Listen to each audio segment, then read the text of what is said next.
Sorry, these pregnant pauses are me trying not to do 20 things at once. So, or it is me trying to do 20 things at once. So let me start. Let me just give a general overview. I'm Daniel Steger with Jessica Welsh. We are the co-chairs of the Residential Design Committee. And we are hosting this webinar / workshop with Rhiannon Hayes and Patricia Olshan. And I'll ask each of them in a minute to just introduce themselves and say a little bit of something interesting about themselves. But we're hosting this because of the changes that are being implemented and the refocus or new focus that the BSA is putting on the Design Awards program in general. But today we'll be looking at the residential component of this, and we hope this discussion helps bring clarity, helps dismiss any misgivings that you have about the entire process, and gives you some resources so that as you're putting this together over the next couple of weeks, you have the ability to find the resources, answer questions, things like that. So let's get started. Like I said, I'm Daniel Steger, DGS Architecture. I have my own residential practice in Boston. And my co-chair, Jessica, do you want to say something quickly? Hey everyone, my name is Jessica Welsh. I work for DeMille Schaefer in Boston. I focus on their multifamily design sector. Thank you. Hello, everyone. Rhiannon? Hi, I hope you can hear me over the trash collection that's happening outside my loft. My name is Rhiannon Hayes. I'm with TSP Smart Spaces. We focus on smart home integration and in the residential market. And I've been involved with the BSA for many, many years. And so I'm supporting the committee. Thank you very much for your support, Rhiannon. Been much fun. appreciated. Good. Patricia? Hi, good afternoon or morning, everyone. I'm currently in Memphis, so just keeping watch of the time. I'm Patricia Olshan, Professional Programs Manager at the BSA. I've been with the BSA for about 2.5 years, mainly producing many of the programs, but I started working with the Design Awards about 1.5 years ago. First, I inherited the program from my previous colleague, Caitlin, and last year was really a learning experience for me and certainly for the organization. And I see a lot of potential with the awards. It's really exciting about what awards can do, can impact, can deliver for the future. So for this year, we're just doing some incremental changes. Some you may notice, some you may not notice. But in the future, who knows what may happen. And right now in Memphis, I'm attending an AIA meeting with executive directors from chapters. And there's a lot of discussion around design awards. So I'm learning a lot and maybe bringing those to the BSA awards.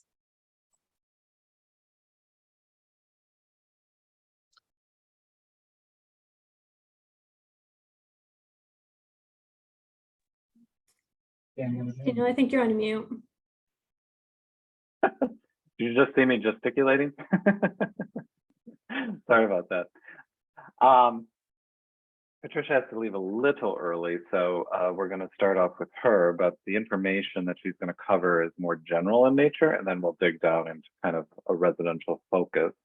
A couple housekeeping things. So we're treating this as a little bit more of a casual workshop. So if there's a pertinent question, I think it's appropriate with the size group here that it's okay to raise your hand or just say, excuse me, could you just clarify that really quickly in the moment?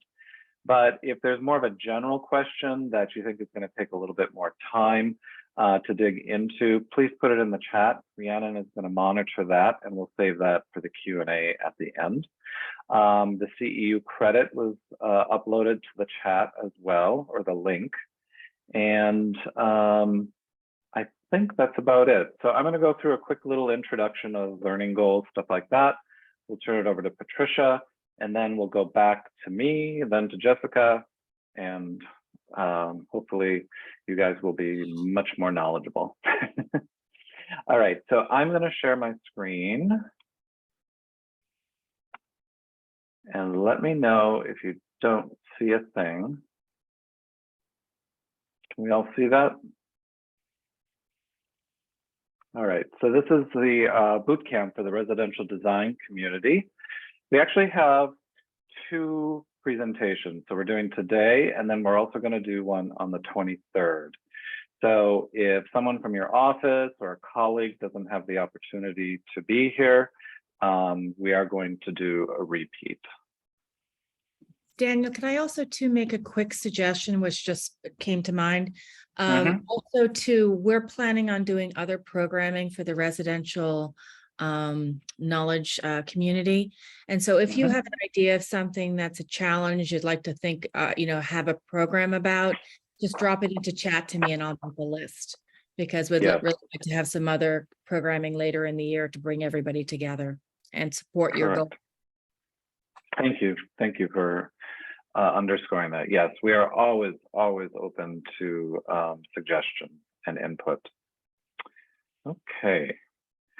So today's learning objective, we're going to learn about the new AIA framework for design excellence. And there are 10 defining principles of good design that the AIA has put forth for as we enter into the 21st century. We're going to understand how the framework's defining principles can be integrated at the beginning and throughout the design process. I think that's a critical thing to underline here, is that even though we're looking at, we'll be using 2020's Residential Design Awards as a starting point. We're looking at it retroactively. These principles, the framework principles, are really designed to be integrated at the outset of a project with your client for a collaborative experience. We're going to identify key framework principles which are highly applicable to residential design projects. There are some of the principles that just are more applicable to residential design, whereas some of the others are more institutional, more commercially based or focused. And we're going to communicate how your specific project aligns with one or more of the framework principles in a design award submission. Above and beyond the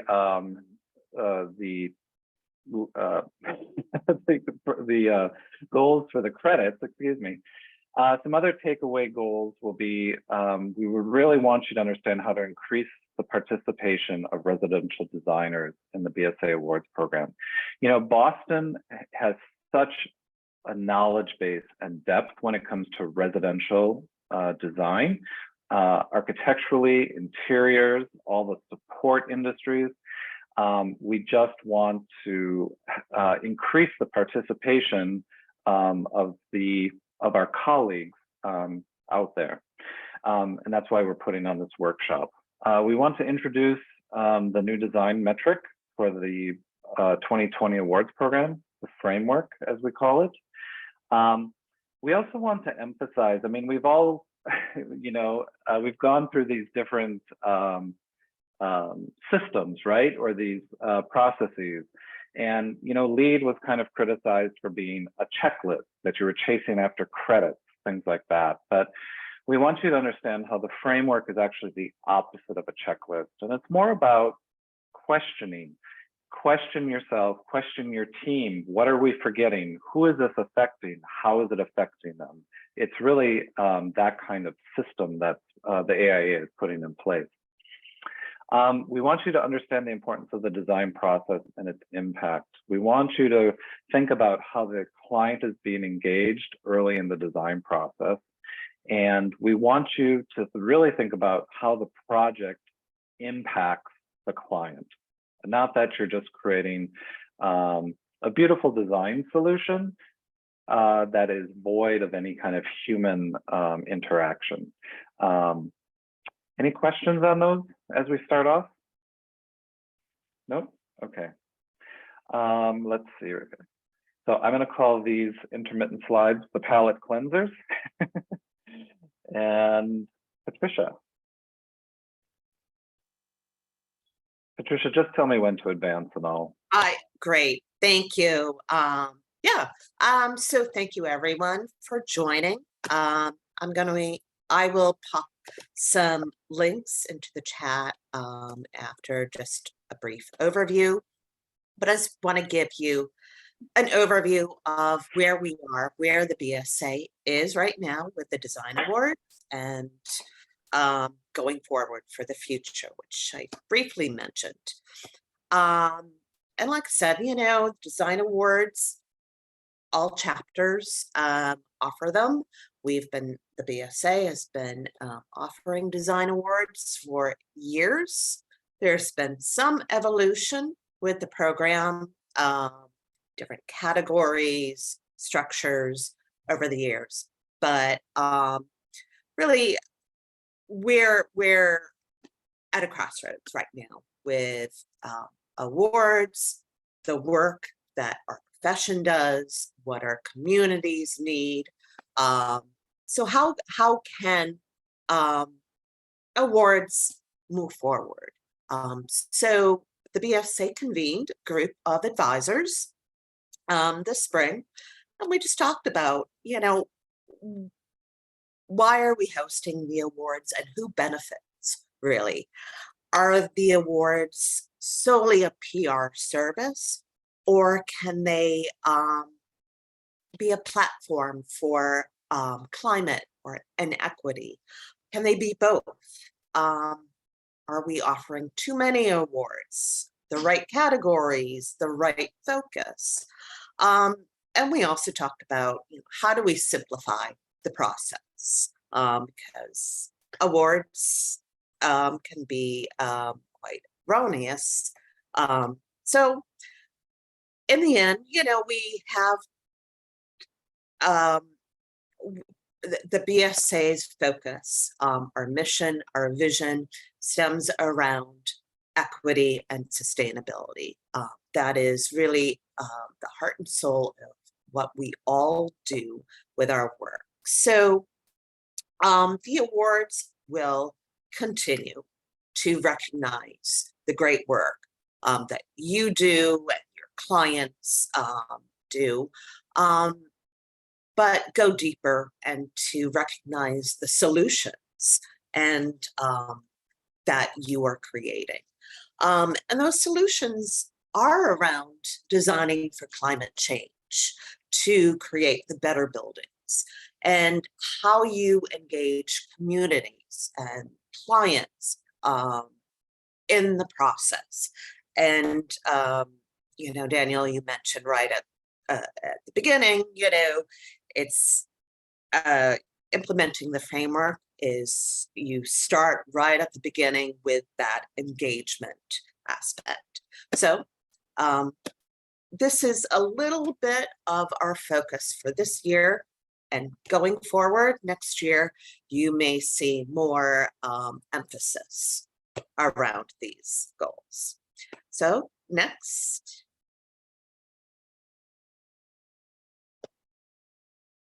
Okay, so again, design awards are about experimentation, the work that you do, how the BSA delivers our design awards.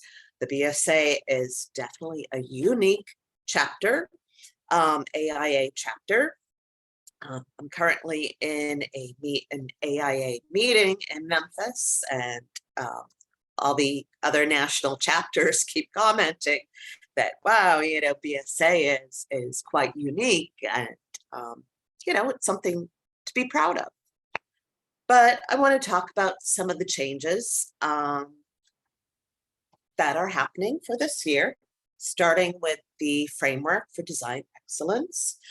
We introduced this requirement last year for all design award categories. So the last time that the residential design category was offered in 2020, this was not a requirement.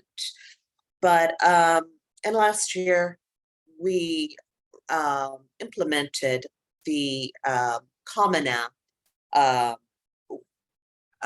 or super spreadsheet, which can be quite complicated if submitters and teams and marketers are not familiar with how to gather the metrics. So this year we're taking a little bit of a step back approach. It doesn't mean that the Common App may not reappear next year. I personally would love to see it. It helps build consistency and it helps build engagement with your client. So the focus for this year will be primarily around the project summary narrative, which is the big picture story. This is where you may add framework metrics if you have them, and that's certainly encouraged. You should focus on the process effects and program requirements and social equity issues, as well as lessons learned in your narrative. A statement for design excellence is really about the marketing statement. How do you explain the project and impact to people unfamiliar with architecture? So this is a big goal. How do we educate the public around design excellence and the great work that everyone is doing? The client impact statement connects values. We want to understand how your team works together, your team, your client, the community. Award levels, slight variation from previous years. Honor, merit, and citation. The awards are given at the discretion of the juries. They may decide to award 2 honor awards or maybe no honor awards.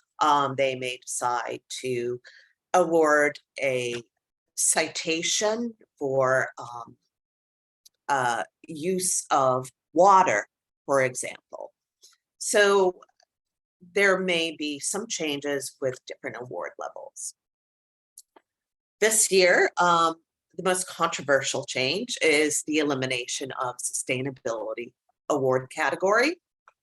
This is because sustainable principles should be embedded into all the work that we do. Again, experimentation. I may be inviting a co-juror to sit in on all categories to help steer sustainability discussions. Maybe next year we may have an EDI expert and some tools and resources that I'll be going over. Next. The award schedule. I will just go over this quickly. The first categories happen in 3 weeks. September 9th, campus and urban planning, healthcare facilities design, interior architecture and spatial design. September 16th, 4 weeks from this week, K through 12, residential design in 4 weeks, unbuilt architecture, and in 5 weeks, September 23rd, honor awards for design excellence. After September, juries will start meeting. We have a jurors for all different categories. So jurors will be meeting from late September through October, maybe even into November. And then we will start notifications sometime in November and announcements in December, culminating with our awards gala in January.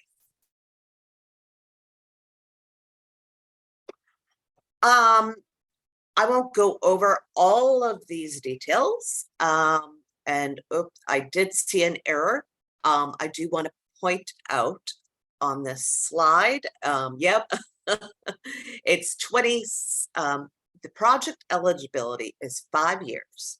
So projects from January 1, 2016 through December 31st, 2021 are eligible. If you've completed your project in 2022, even January 3rd, 2022, it is ineligible. So this category, we partner with AIA New York. And so project locations vary both in New England and in New York areas. All of this information is outlined on the website. I'm not going to read through all of this, but I want to highlight that projects for residential include single family, 1 to 4 unit dwellings, whereas housing design, which was offered last year, was 4 or more units. But again, September 16th is the deadline, 11:59. My biggest recommendation here with the deadline is please do not wait until to submit at 11:55 p.m. for a number of reasons, but especially it's 11:55 and the clock is ticking. What the last stage for your submission process is the payment page, and sometimes processors can be a little slow, so people may run over into 12:01 and it gets a little messy, and technically that's disqualification, but I just want to give a warning about that. Next. And so today, you're going to be going over the framework for design excellence. Again, 10 principles, measures, principles, and the questions in the submission go in this order: integration, community, ecology, water, and so forth. In your submission, you do not have to address all of these measures, but you do need to address at least one in your project summary narrative. And this is, again, where you add metrics. Most projects certainly address more than one, and please do so if that applies. And it's not quantitative. Juries are not going to look at, if you're addressing all 10 or just one, it's the quality. Next.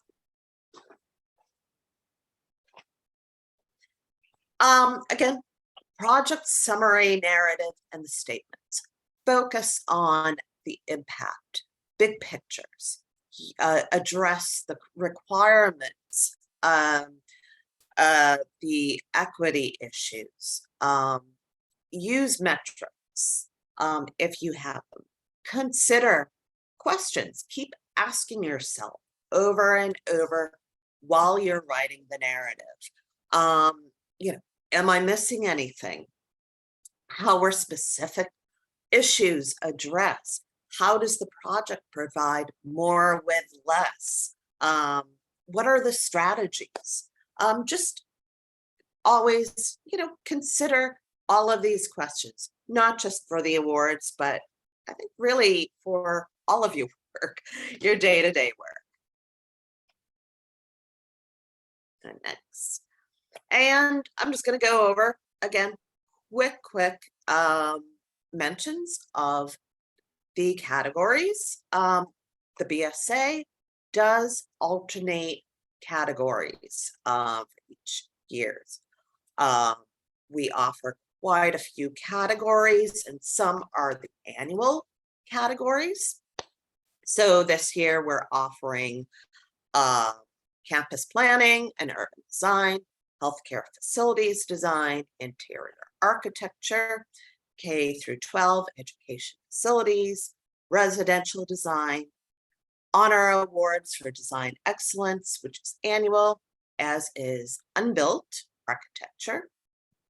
Next year, there'll be different categories. We will not be offering residential design next year, but we will offer housing design and small firms design. And other categories may change as well. Next. And so I'm just going to go over and some of the resources that we're building to help you with the process. I'll add these into the chat. We're going to have the FAQ page that is on our website, has a lot of information. Hopefully it answers many of your questions. We encourage everyone to go through the AIA.org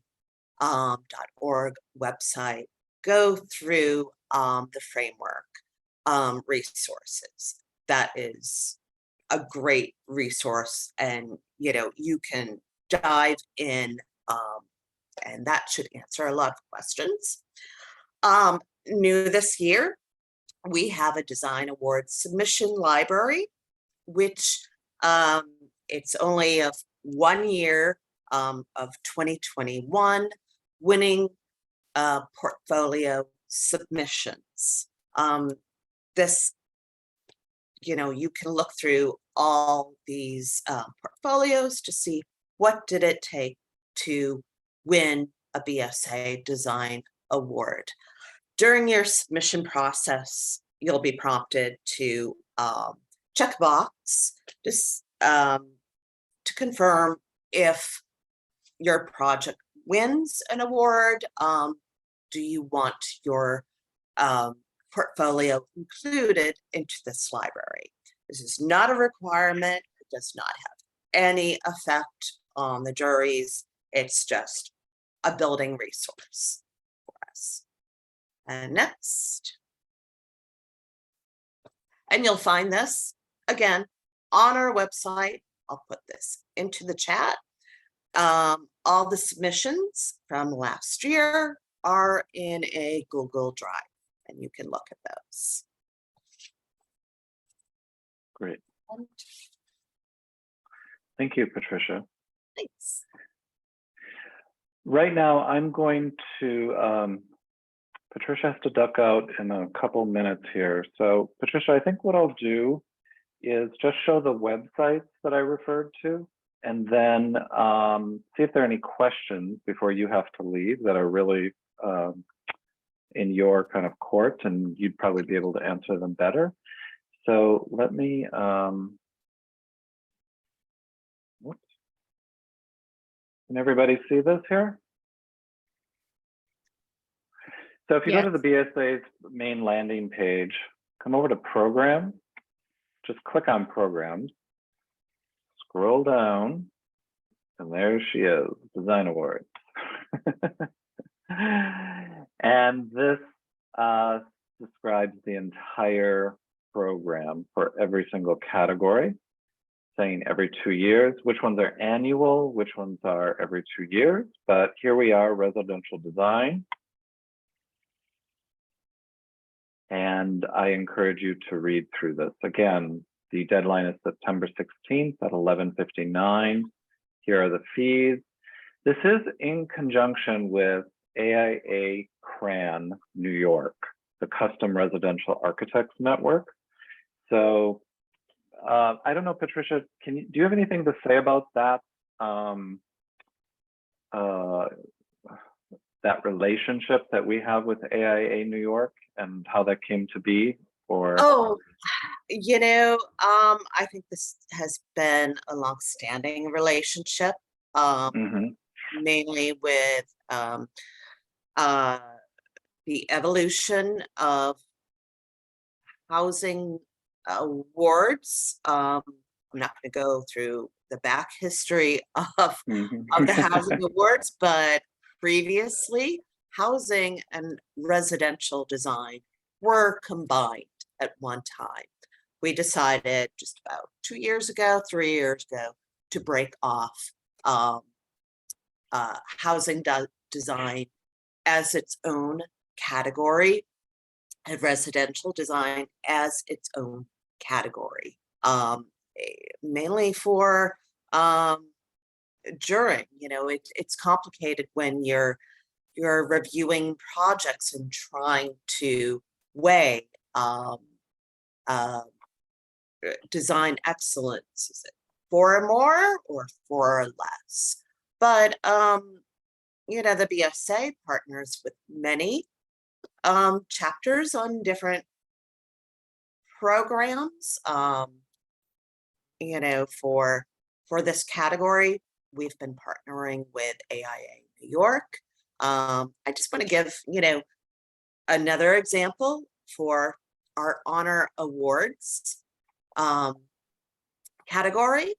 The BSA invites another AIA chapter to jury those awards, which is a little unique. It's non-biased group, but for other categories, it's mainly comprised of BSA members. And again, because of this relationship, this jury is comprised of 2 AIA New York jurors and 2 BSA jurors. Great, thank you. I think some people question, like, why are we doing this together? So thank you for that clarification. As I'm sure the history, you just need a glass of wine or a beer and sit down, right? Some cheese and crackers. So also on this site, here's the link to the submission, but there is a sample submission form, and there is a listing here of the 2020 winning projects. So if you have any questions about which projects won awards 2 years ago, they're all listed right here. And the only thing, and I don't know if it's on a different area of the website, Patricia, but there's no link here to any further project description, correct? Correct. Okay. Jessica and I have some information, just descriptions of each program. If anybody is interested, just reach out to us. We could help you get some of that information. So this is the site for the residential awards. I'm sorry? I just added a link for the 2020 Residential Design Award winners on our portfolio page.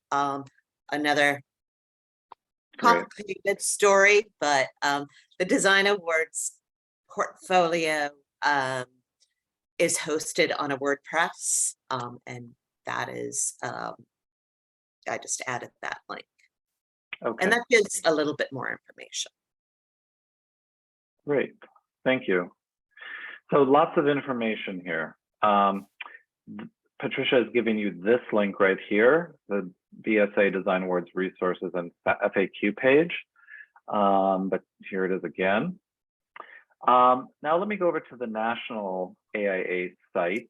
And this is the framework for design excellence site.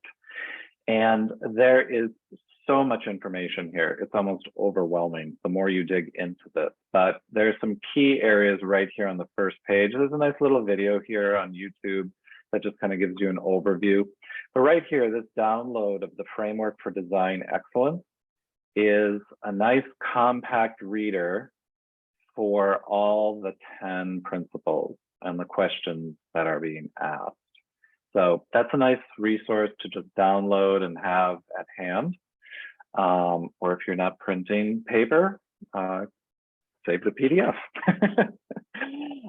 But then what happens below is each of the 10 principles is listed.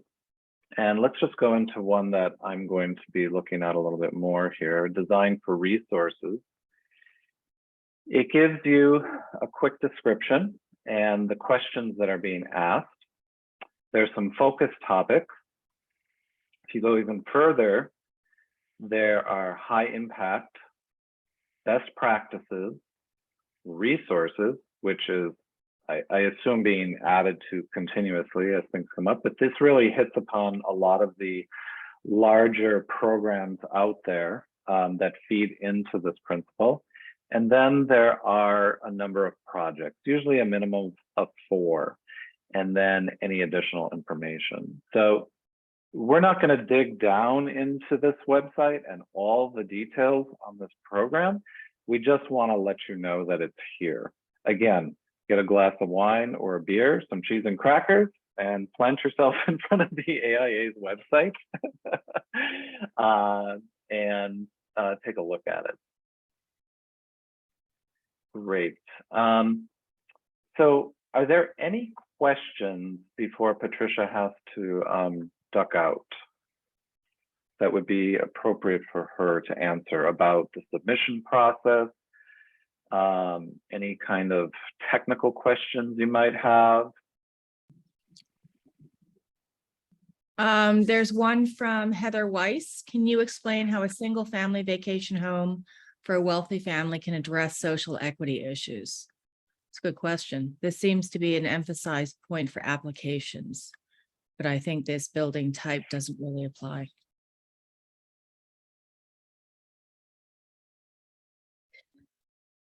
I think you can definitely dig deeper into what it means for a design for community around those equitable issues.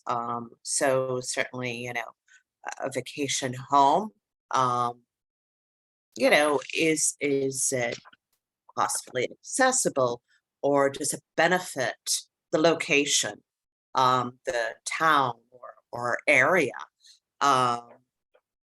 Those issues I want to emphasize, you know, the BSA does encourage and stress sustainability. We may be, I think, many people kind of overuse sustainability and equity.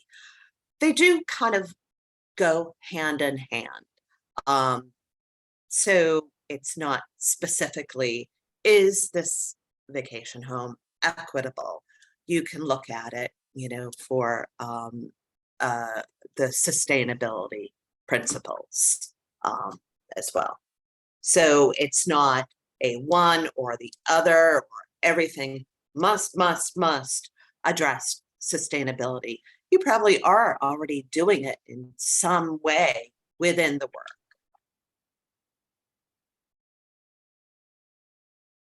Heather, did that help? Yeah, sure. I think in this case, I'm just thinking about a project I was thinking about submitting. I can't say that it benefits the town or location. It was built for one family to enjoy, and you know, I don't know that it really gives back to the community, but it certainly emphasizes sustainability. So I'm not sure if that's, I mean, it's a very energy efficient home. I don't know if that's enough though with this round of submissions, since it seems to have a lot of other focuses this year. Again, you know, you don't need to address all the principles. If you are addressing sustainability and energy, you know, the framework, again, is not a checklist. but within your narrative, within your submission, focus on the strengths of the project and talk about those. Okay. Thanks. Yeah, Heather, I'm even looking at design for well-being, and was there an emphasis on connection with nature?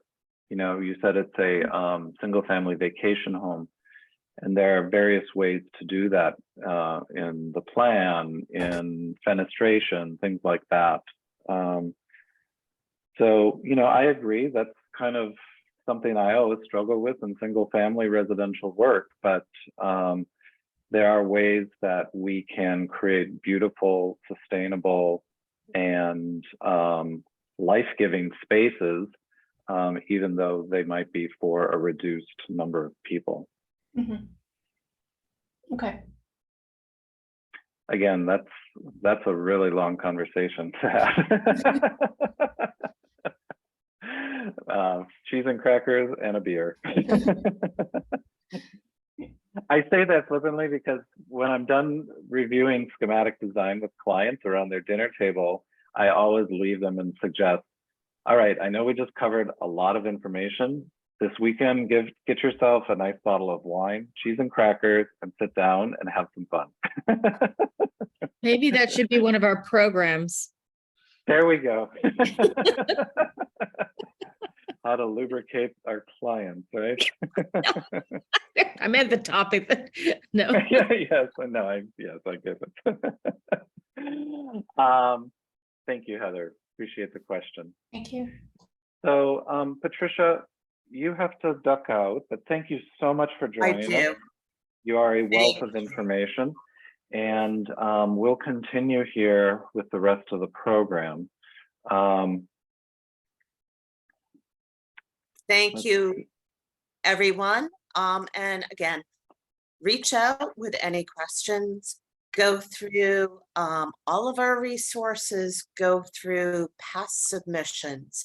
The biggest recommendation that I can give is just to consider your narrative, consider proof your work, tell stories around that. And I'm going to give one last big, bold, screaming recommendation. I know it's coming. In your submission, as again, proof everything. Please do not include your firm name or mention of anything like that unless specified. That includes in the submission form. We try to state that right up front. Do not include this in this area. And this includes in the submission form and your narratives, and also in using all the images. This will really disqualify you. You may think that it was proofed, but I will proof submissions before giving them to the juries. I may miss things, but juries may not, and we'll see a firm name somewhere in like a 4-point type the bottom of an image, and we'll call it out. So that's another recommendation. And it's a good point thinking too about floor plans to make sure your logo or any of your graphics are not Correct. on well. Yeah. Correct.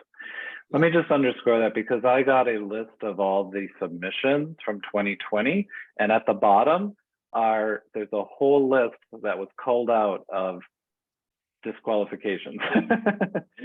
And it was a little longer than I had anticipated. So they're very serious about that. So yes, keep any identification off of the images or what you're submitting unless asked to provide it. I'm sorry, Daniel. I don't mean to take over your meeting. I'm just going to answer One last question. Mhm. Katie asked about the identities of the jurors prior to submission. This is our goal. I'm working on confirming the last few jurors for most all categories this week, and I'm hoping to share those on our website soon. It's always our goal, sooner rather than later. But again, I can share for this category. There will be 2 AIA New York jurors, 2 BSA jurors, and possibly 1 coach member from another chapter that may participate, may just steer conversations, but most categories have 3 to 5 jurors. Thank you. And one last thing, Patricia, do you want to give a plug for the office hours coming up? Sure, yes. I'm going to give one other plug on our resources page. We just, the BSA hosted a What Submitters Need to Know program yesterday morning, and you can find that video on that resources page. That should go over most details, but on August 30th, the BSA will be hosting office hours from 12 to 1 p.m. No registration is needed. It's just if you have any last minute questions or have discovered great tools or tips, best practices, and you want to share, just pop into Zoom. You can join at 12 o'clock or 12:20 or anything like that. I will be there, Daniel, Jessica. We have other marketing colleagues joining just to help answer any questions. Perfect. Thank you for putting all these resources together. You're welcome. And thank you, everyone. Thank you, Patricia. Okay, bye-bye. Enjoy the rest of Memphis. Have some barbecue. Thank you. Bye-bye. All right, continuing on. So what we thought we would do is take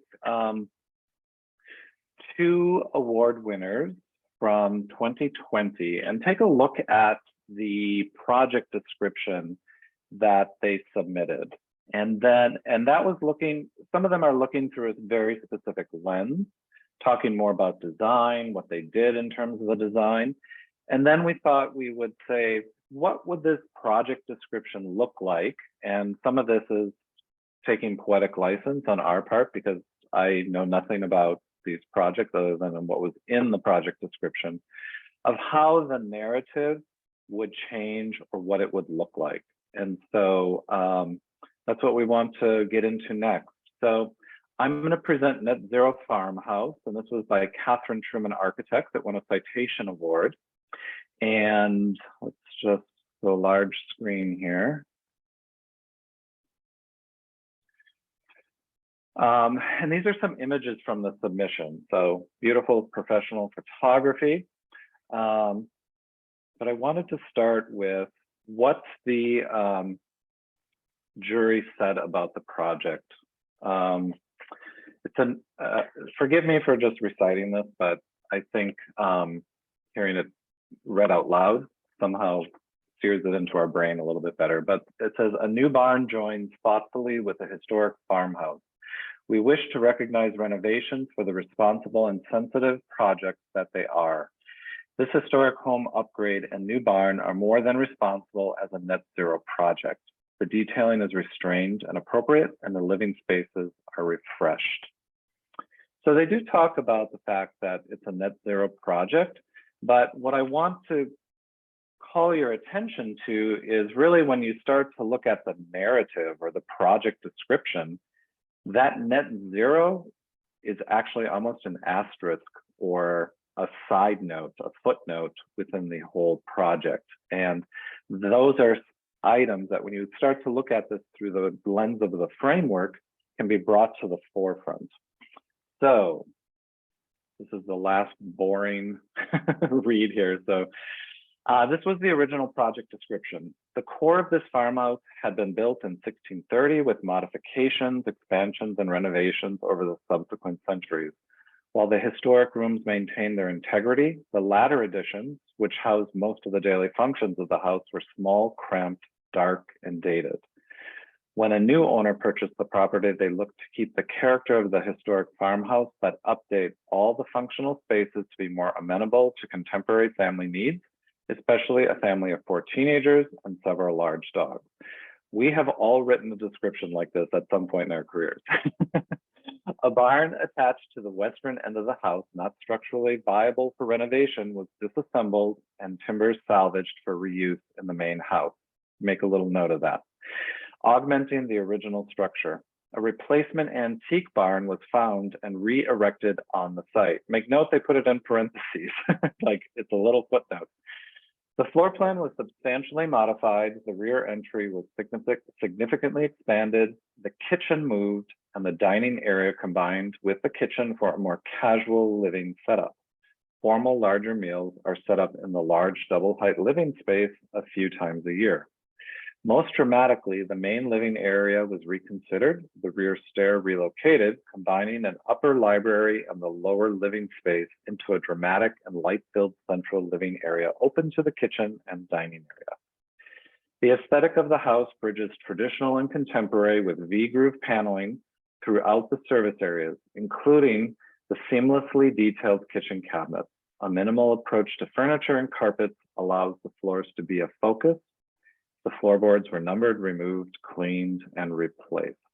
Okay, so this really, to my mind, and we're not critiquing this on its appropriateness or grammar or anything, but just looking at what the focus is. They were focusing on what were the design features that were incorporated into this project. And again, we've all written these. But there are different ways that we can tease out these concepts. And, you know, when I was teaching at the BAC, and if any of you have taught, you understand that students sometimes get into their projects or start describing them like, here's the front door, and then we go over here, and then we go over there. But there are different ways to present the ideas embedded within a project and let the floor plan or let the beautiful detailing just unfold as you start to talk about views or sensitive use of materials, things like that. So let's see, next slide.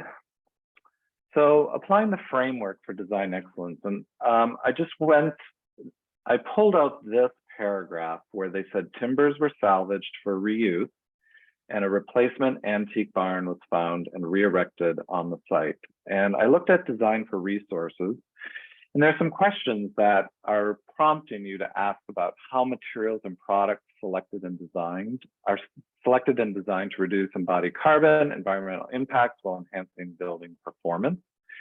Or how does the project promote zero waste through its life cycle? Does the project celebrate local materials and craft? And so as you dig into their presentation, they actually had 2 pages that talked about the existing timber frame couldn't be really reused for the project scope. So that was disassembled. And then they found an antique barn in Ontario, Canada, disassembled that and brought it back to the site. And so there was this idea of, you know, not calling up the local timber frame consultant saying, hey, we need a new timber frame, but reusing what they had as much as possible. And actually there was a diagram that showed which timbers were original and which ones were new out of the antique barn. And the antique barn being disassembled, we can get into the values around that, but disassembled and then purchased and brought to the new site. So this is an example of, how we can start to tease out of the original project description some of the principles of the framework that are applicable. Then this is the second thing that really caught my eye when I was looking through this, because this was the last page of the submission. It was the two photos, the original house on the top, the new house on the bottom, and then right under it, it said one additional major element of the restoration was to make the home a net zero energy building. To my mind, again, if a client and a project team wants the project to be net zero, that's a conversation that happens way at the beginning, right? It's not like halfway through or 3/4 of the way through the project, you're going to say, oh, by the way, I'd like this to become a net zero energy building. I mean, it could happen, but it's really not the most preferred place, I would think, to start that conversation. And so I really felt that in looking again through the framework, that this idea of a net zero energy building is a springboard for the framework, and how can you rewrite the narrative through that lens of the framework designed for energy. So we understand that it was a net zero energy building and that they had, let's see, it generates its own energy, in this case from solar cells on the barn roof. So they're PVs, so there's sustainability there. Super insulated. Now, I don't know if super insulated is a double thick wall, if it's a SIP, a structural insulated panel. We don't know what that is, but those are things that you could get into or bring into the narrative. So under design for energy, you know, what passive strategies were contributing to the project's performance?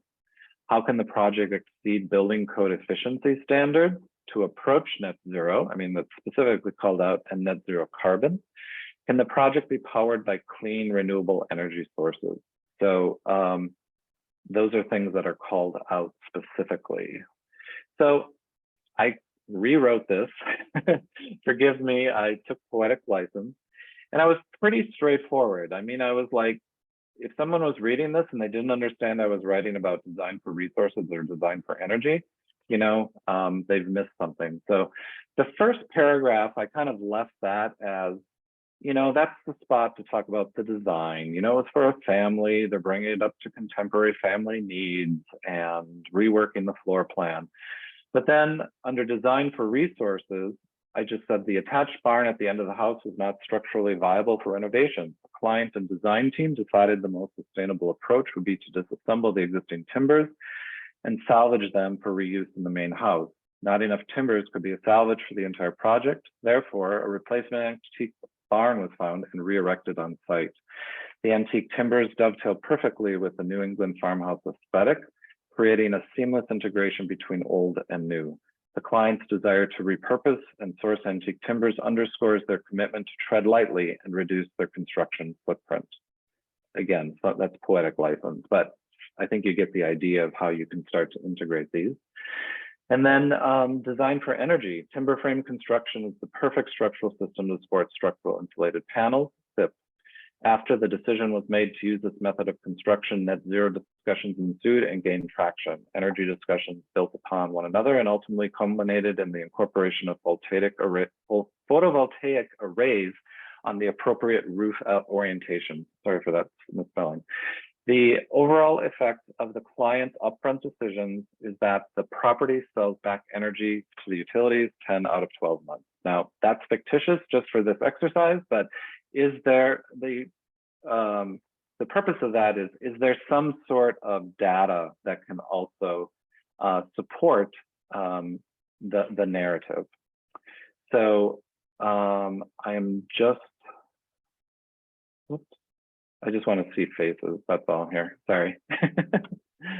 Were there any questions on that or how we kind of went about that? Does this make sense of how we're looking through a different lens when we're writing the project description or the project narrative? I think it's pretty self-explanatory. I have a quick question. Yeah, Maxine. Hi.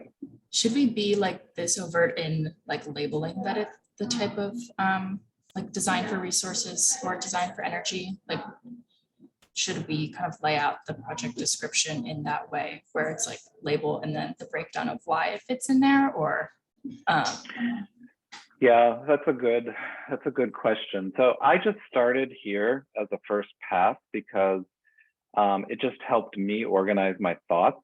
And then for me, writing takes time. And so like I would set this aside for a day or two and come back to it. And maybe then I could kind of soften it out a little bit. But, you know, I think that's the only kind of comment that I would have about that. This would be a great question to bring to the office hours and see if they're looking for more of a description that kind of has topic sentences and then moves into it versus heading. But I don't think you would be necessarily docked for doing it in this way. You know, and I've been a juror, and to be frank, when you're looking, I mean, there were like 80 some submissions in 2020. And when you have to review that many submissions, having it kind of spelled out for you actually is helpful, right? That you're not having to hunt or make assumptions about what's being presented. I don't know, Rhiannon, you come more from a marketing perspective, or client development perspective, what would you say about that?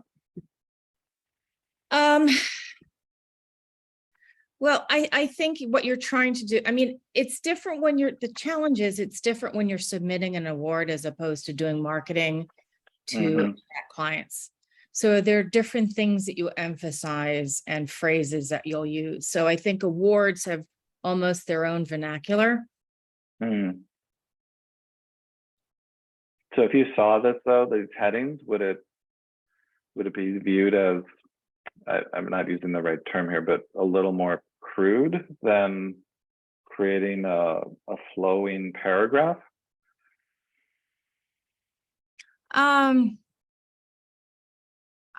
You know, I think that's really difficult to tell. You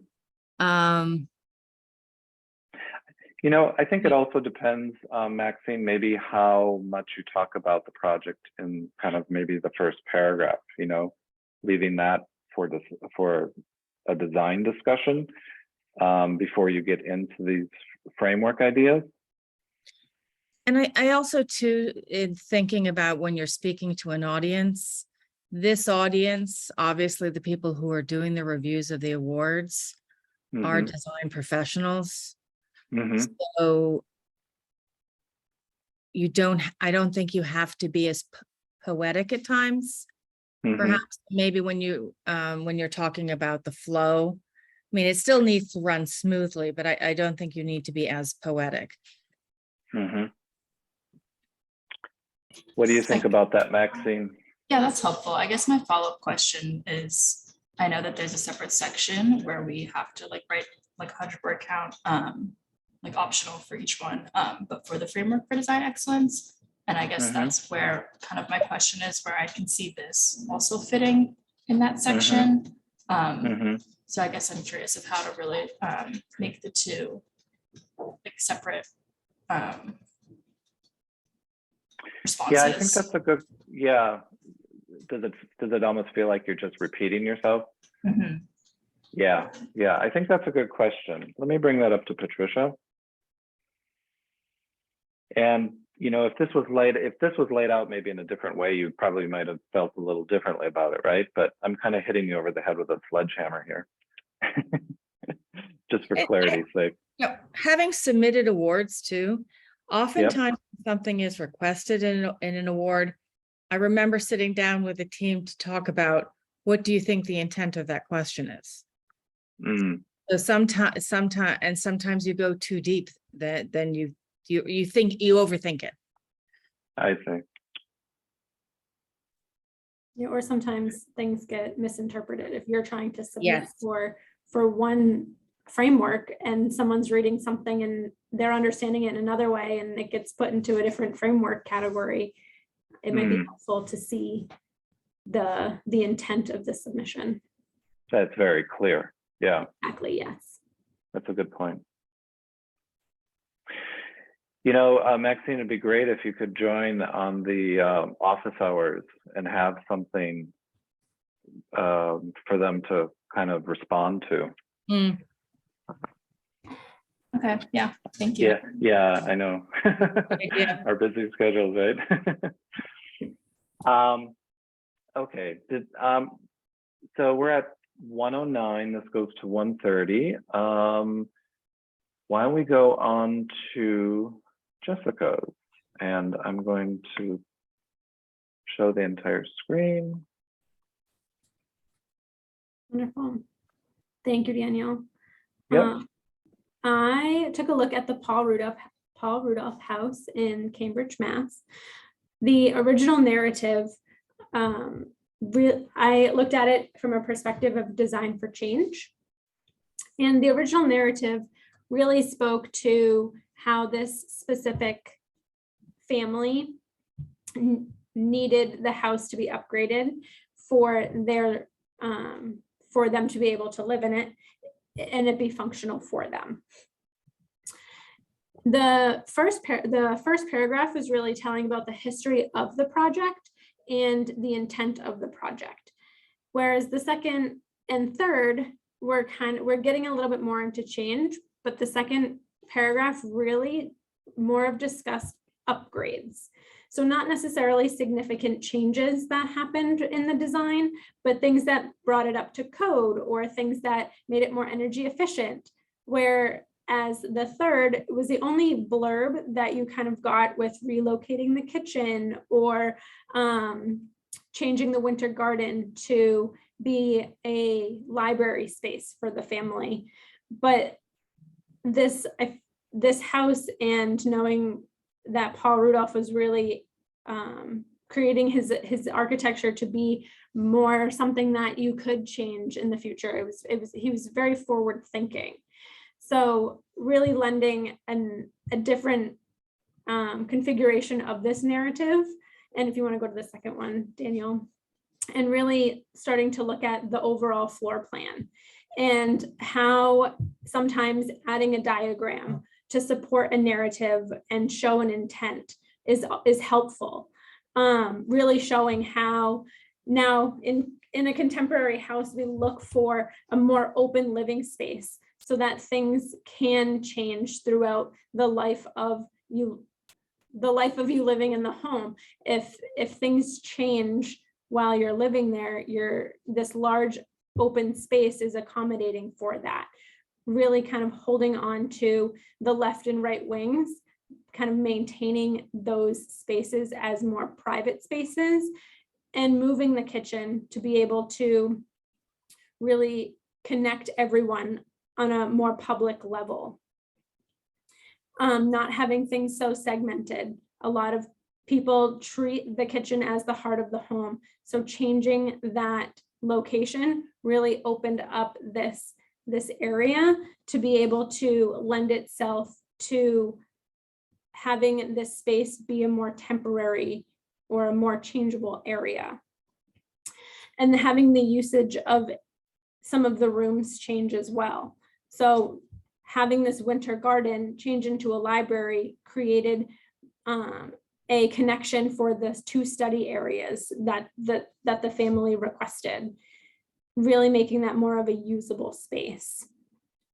And if we go to the third slide, Daniel, looking at focus topics from the AIA framework with flexibility and adaptability and resilient design and livability and best practices, and knowing that this project originally started out as a municipal garage and then was renovated into a home and then was renovated into something more contemporary, shows that this building and this structure was able to change and adapt to the changing of time and the function of this building.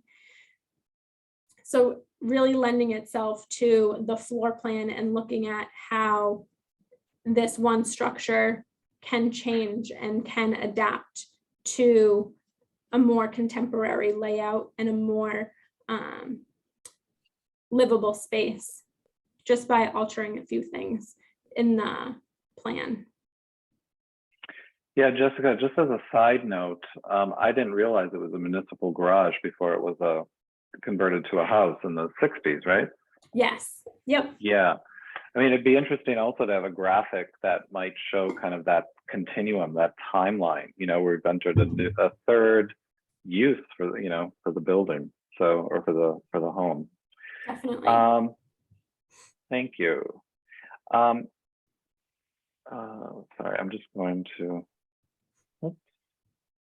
I'm going to stop my share here.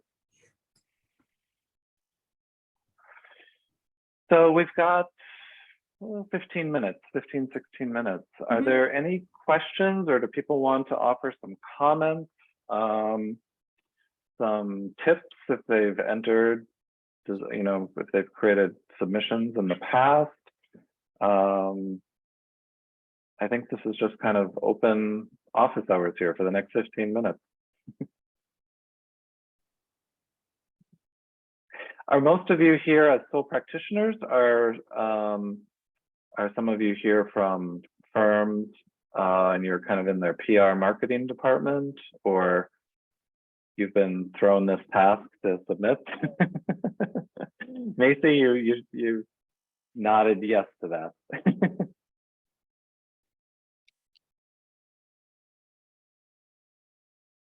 Yeah, I'm sorry, I'm struggling to find my unmute button. No worries. Yeah, no, I'm relatively new to this world, and I don't think that we have any projects that are appropriate to submit for this year, but I'm just kind of trying to become familiar with the process, especially because there have been so many changes in the last couple of years. Can I ask why you don't think you have any projects that are applicable? Is it project type, or is it scope, scale? All of the above. So I actually work at Catherine Truman Architects, which did the net zero barns. It's interesting to see that reimagined in like the 2022 framework. And honestly, I think of our recent work, that's the only one that really continues to be applicable, especially with the greater emphasis on sustainability. You know, that was sort of a unique client and a unique project, but more often what we're doing is like a smaller retrofit of like a condo in the Back Bay, or, you know, a modification of an existing home. But it's, I think knowing that this framework is going to be a guiding principle going forward, I think it will impact the way we start projects. And some clients might be amenable to that, and I think quite a few aren't. And but that zero barn was certainly unique for us. Well, I think the other thing that, you know, I don't always tell my clients what I'm doing. and I don't mean that I'm hiding stuff from them, but in the way I present things to them, I'm trying to get them a certain place, or I'm trying to get them to answer a certain question without just being, hey, do you want SIPS panels? Do you want, you know? And so I want to understand their level of acceptance for strategies that take a building beyond code by a certain percentage or something like that. You know, I've got certain clients that want so much glazing that, you know, energy seems to not be an issue for them. But so that's kind of my challenge, to integrate these ideas into my discussion so that it's seamless and painless, if I can use that term. But your comment about starting to integrate the framework at the outset of a project is precisely what they want the profession to start doing. And again, you know, we apologize that this is kind of a retroactive look, and I apologize to anyone in your office. Take it with a grain of salt, you're good sports for reading that narrative. But I just felt that it was such a drastic shift, because some other project descriptions did talk about framework principles, but they didn't really understand. I mean, it wasn't through the lens of the framework. They just happened to talk about them. But, you know, that description was so design focused, and that's the shift that we're seeing in the focus of the design awards programs. So anyway, I mean, Catherine's work is very beautiful. Your office's work is very beautiful. So it'd be nice to maybe go through those projects again and see if there's something that can be teased out. But I understand we're dealing with existing shells half the time, right? And it starts to become a challenge to talk about a mudroom, you know? Yeah, actually, sort of one follow-up question that I have. Again, we're not really intending to submit anything this year. But when you are talking about an existing shell and possibly like a brownstone, or not a brownstone, but a townhome either in the Back Bay or the South End, would that fall under the interior architecture category because it's not a freestanding building, which I noticed was one of the criteria in early in the slideshow? You know, I would have to talk to Patricia about that, what the delineation is between that and how they view that. Does anybody else have any comments on that? Have they heard how, I mean, the difference between the different categories? No, I'm writing these down. So when I'm at the office hours, I can ask Patricia these, and I'll send these questions off to her in an email.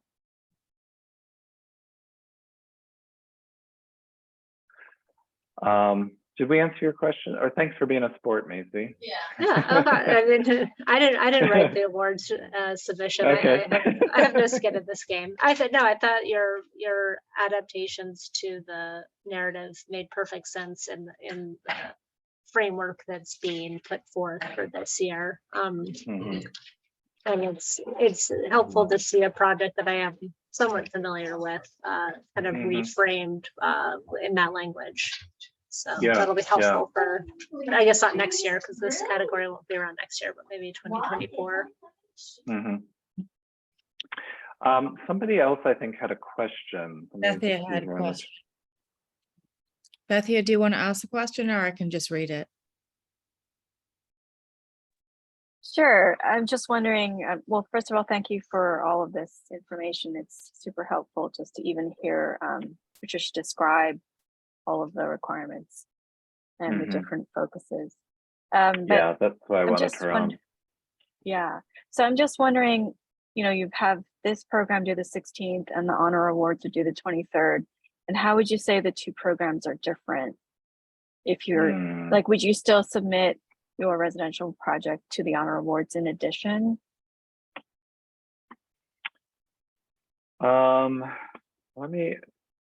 Why don't you keep chatting about that, and let me just look on their website if they have anything about that.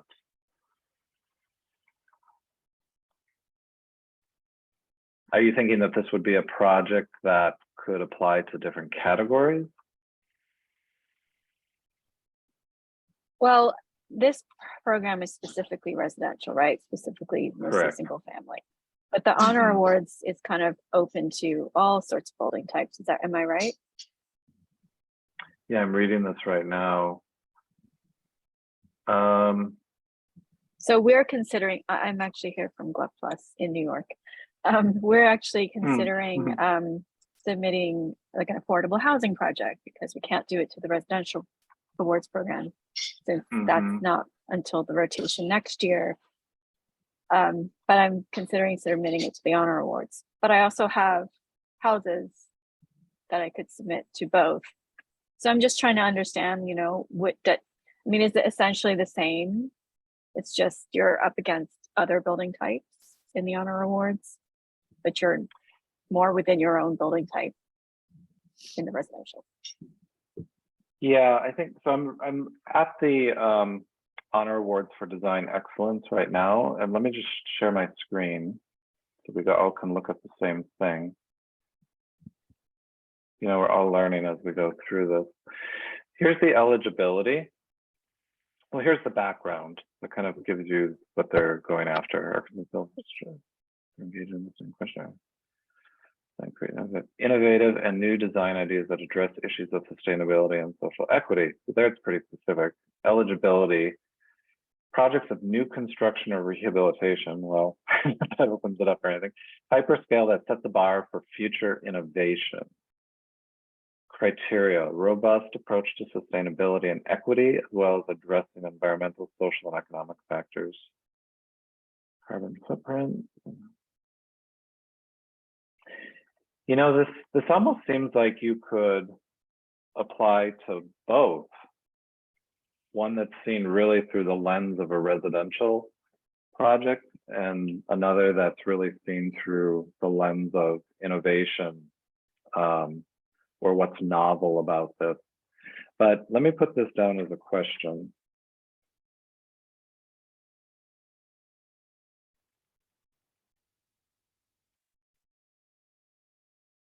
I know that wasn't very helpful, but let's see if we can get to the bottom of it. Bethia, how many units is the building that you're thinking about? I'm sorry if I missed that. For the affordable housing, Yeah. it's fairly large. It's 130 units. Okay. Oh, then you can't So- do it as residential. Yeah. Yeah. Right. big So I'd residential have is to one wait a before. year, but I could do it, apply to the honor awards. Yeah, and then you would have to really focus on your narrative on what is innovative and the sustainability issues, social equity. Right, but So the again, you're single looking at family it through the- house, right, but the single family house, I could potentially enter to both. To the, I'm sorry, to which one? To both, to residential and honor. I don't see why you couldn't. It's really kind of a different lens for both of them, right? For either one. Yep. You just have to write out a bigger check. Double the chances. That's true. That's true. Wasn't there a gum ad? Double your pleasure with Doublemint gum. Anyway. Did you guys find this helpful? I mean, we tried to loosen up the structure a little bit, but there's just a lot of, housekeeping, technical stuff that we had to get through, and that's why I think it was great having Patricia here. But we really wanted to kind of demystify a lot of this stuff, because I know if you're like me, you're gonna attack this 3 days before it's due, right? And then the questions come up, It's like, oh, geez, I wish I knew. And do I not want to do this and waste the money and all that kind of stuff? And we just really want people to submit, because when we looked through the 2020 submissions, everybody was in good company. And the projects were all types, sizes, scales, materiality, everything. And what I really think is great about their shift towards the framework, and we can discuss the framework and its applicability in another discussion, but it allows you as the submitter to really get beyond the issue of just design, right? Did they choose something pretty or something innovative or expensive, right? Which catalog did that light fixture come out of? And really get at what the impact is of that work. I always tell my clients, when I'm trying to get them to do something, I'm like, yes, decide to do that, put your money there because it will change your life. Versus over there, it's just a different shade of mauve, right? So that's really, really what they're trying to get at. And I think there it opens up. We all have so many stories that are behind those final images, right? The twists and turns of the project and how we landed where we did. And I think that's what they want to hear. What is the impact for the end user, and that specific lens that you look through. Anyway, that's my 2 cents worth. I'll get off my soapbox. All right, we're at 128. Any final wrap-up comments? Jessica, do you have any wrap-up comments? Rhiannon? My only thought is if to share that we're having another seminar on this with 23rd. college peers that you think would benefit from the content? Yes, on the 23rd, same time. It's on a Tuesday, 12 to 1:30. And actually, that's before the office hours. It'd be nice to get some of these, get answers to these questions for that session. Yeah, I just want to say All thank right. you to everyone for attending and reach out with thank additional you. questions too. Yeah, And good luck with your submittals. thank you. All right. Ciao. Everyone have a great day. Get outside, walk around the block. International. Ciao. Ciao. Bye. Bye. Bye-bye.